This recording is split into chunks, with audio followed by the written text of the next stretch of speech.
Ladies and gentlemen, I am back. For the past few weeks, I've been working on a very, very interesting mock. Slightly out of the ordinary. I just was going back and forth with making sure that every single detail on this model is perfect.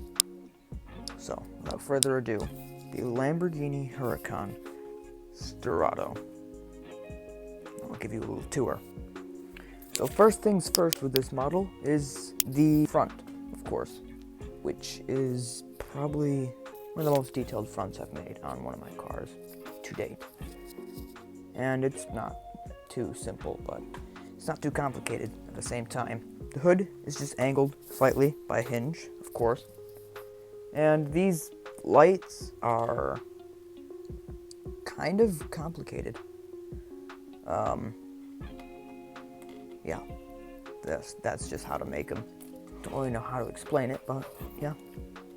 Well, something that you might notice about this mock is that its ground clearance is a lot higher than some of my other mocks.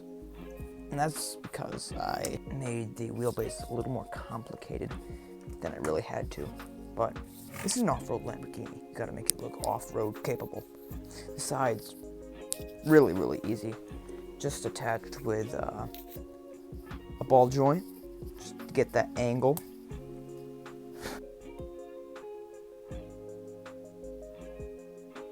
Now the roof line,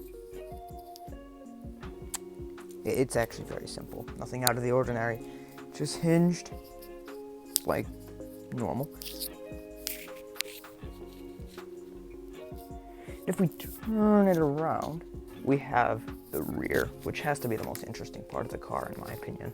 So the first thing you're going to notice are the lights, which are incredibly bold, using the red color, obviously, because they're tail lights.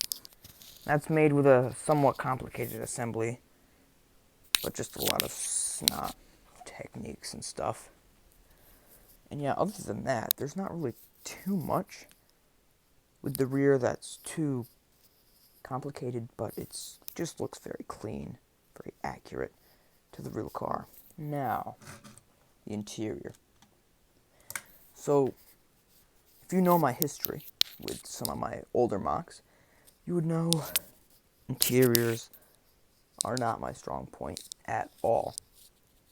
And yeah, normally my interiors are incredibly embarrassing, but this one, on the other hand, a lot more detailed than normal. We have a steering wheel, of course, a somewhat constant color of light bluish gray, which is basically the main color of the interior on the real car. And we have this little red 1x1 stud for the little startup button. And we just have some simple seats using some brackets and cheese slopes. And I guess that's really it. A short one today, for sure, without a doubt. But yeah, I wanted to get this one out of the way, because I have a really good idea coming up in the next one. Let me know if you'd like to see some instructions on Brickable for this mock, or any mocks in the upcoming future, because I used to do that. It's just so frustrating, I'll tell you that, and very, very time consuming. But yeah, until then,